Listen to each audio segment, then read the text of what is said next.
Next is Greg Biffle. He drives the number 16 3M Call Before You Dig Ford Fusion for Roush Fenway Racing.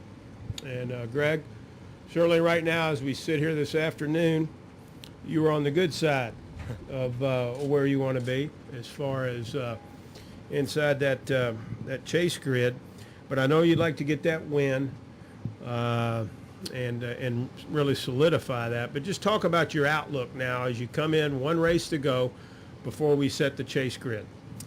Yeah, I mean, this has been a tough season for us the whole way, but we're in these last 5 weeks have really turned our season around, put us in position to be in the chase.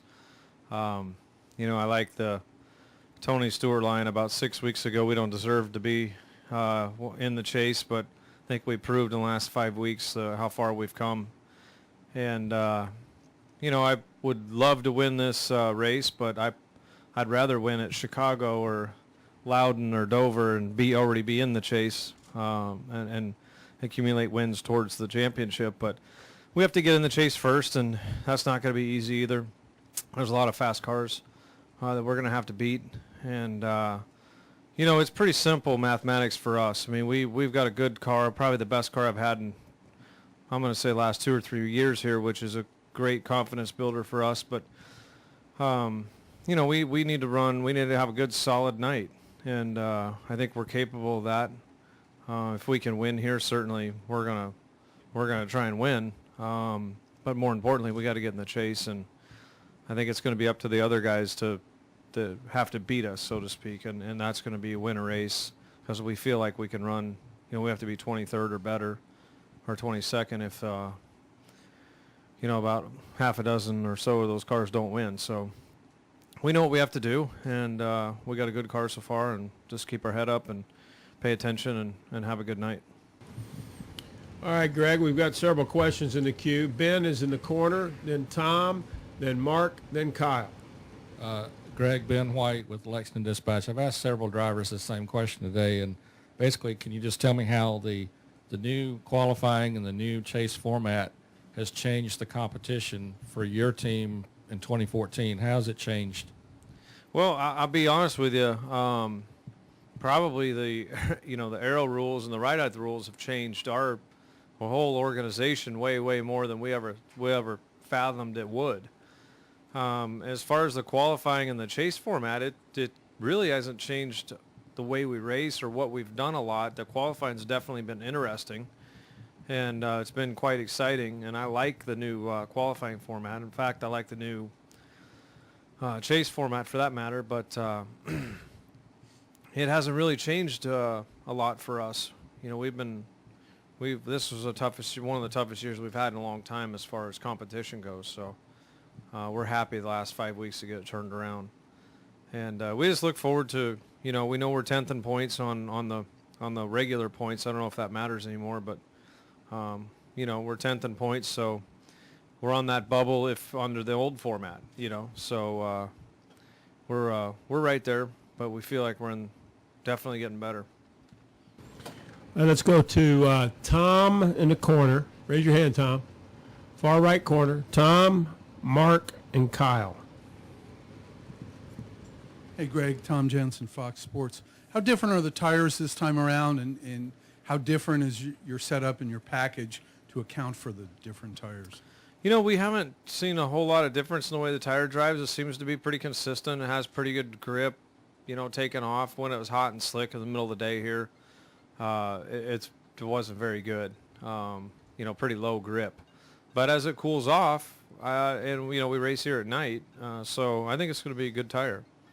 We haven't seen a whole lot of changes in our setup and whatnot, with this tire. A little bit loose. It seems to be a little freer. But other than that, it seems to be pretty good.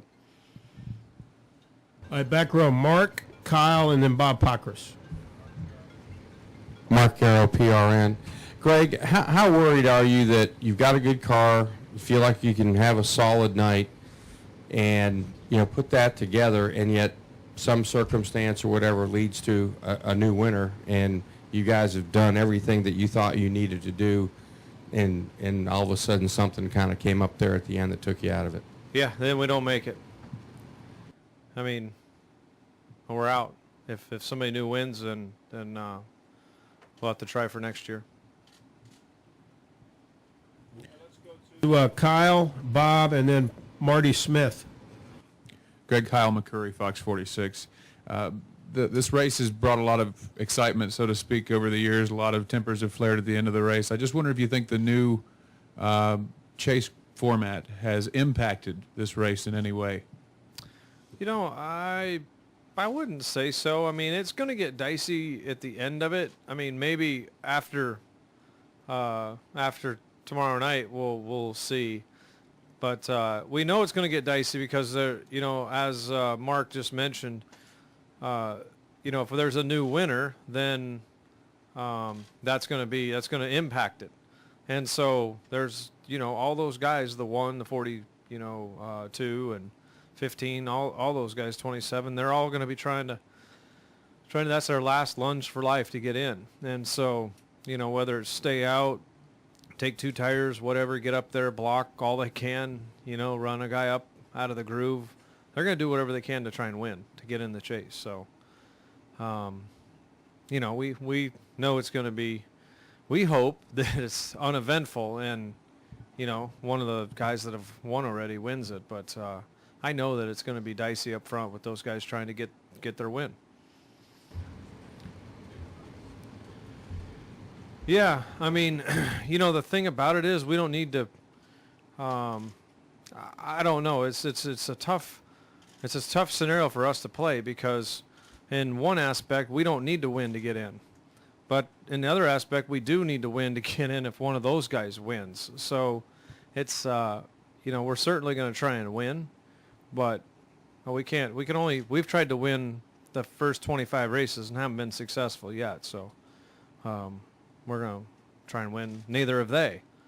So I think everybody's tries to win every race they show up at, no matter what the circumstance is. Let's go to Bob Pockris, right here in the front row, and then over here to Dave, and then to Paul.